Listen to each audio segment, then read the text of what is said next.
так красиво и так много Эмомали Рахмон обещал народу на инаугурации, да и вообще за все время своего правления. А что в итоге? Досмотрите это видео до конца, и вы узнаете суровую реальность, скрытую за ложью президента. Подписывайтесь на наши обновления, чтобы быть в курсе о всех новостях на нашем канале.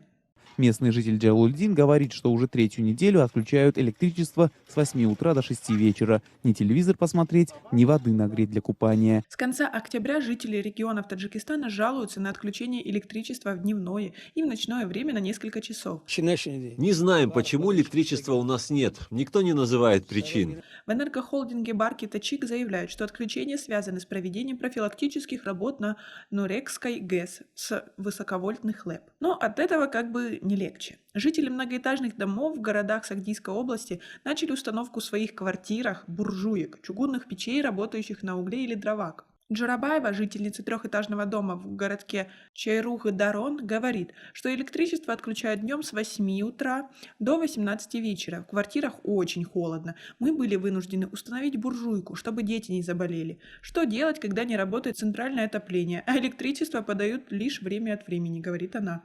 Такое ощущение, что таджики живут в каменном веке, где нет ни электричества, ни отопления. Коридор первого этажа того же дома, где живет Мухае с двумя детьми-школьниками, напоминает склад для дров. Жители верхних этажей также установили буржуйки, так что на дым никто не жалуется, говорит женщина.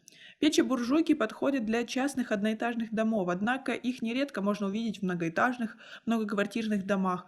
Их самодельные металлические дымоходы торчат из окон. По словам жителей, последние 3 года, когда в стране не было лимита на электричество, металлические дымоходы лежали на складах. Ну а теперь мы пошли по второму кругу. И опять будем сидеть без света и отопления. И разве это все нормально? А как у вас с этим обстоят дела? Свои ответы напишите нам, пожалуйста, в комментарии. Славься, Рагун, света нет. Фархорский район, 7 вечера, света нет. То же самое и в Кургане. Только сядешь ужинать, и на тебе, свет отключи. В энергохолдинге Барки Тачик с начала ноября на все жалобы отвечают, что лимита нет. Это якобы плановые работы. Но разве о плановых работах не должны были предупреждать население? Насколько эти заявления правдивы, конечно же, проверить невозможно. Компания отказывается предоставить любые документы. На днях стало известно, что компания поручила подведомственным организациям и учреждениям отключить от света и тепла всех должников. Согласно директиве, за долги электричества лишились предприятия по обработке железа, по производству щебня и бетона, а также производственные предприятия, которые использовали электроэнергию сверх нормы. Ну, например, Хафиза Камилова, жительница Бабаджон Гафурского района, утверждает, что задолженности у нее нет, однако она также получает электричество всего несколько часов в сутки. Мы не стали устанавливать печь-буржуйки. Используем электронагреватели, конечно, в те часы, когда получаем электричество. Некоторые соседи установили буржуйки, работающие на угле.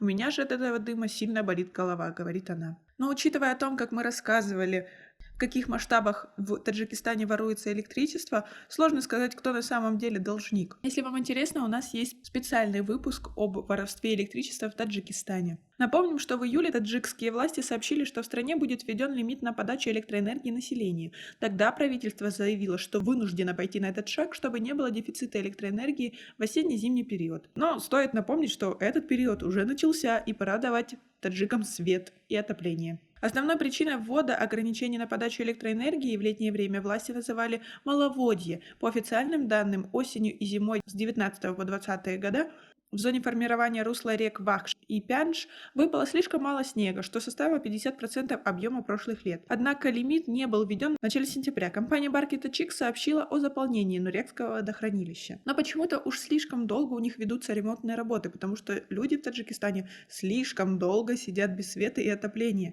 Это ненормально. Похоже, власти вышли на второй уровень воровства электричества в стране. А как вы думаете? Напишите нам в комментарии. А на этом у нас все. Оцените наше видео подпиской и лайком. До скорой встречи.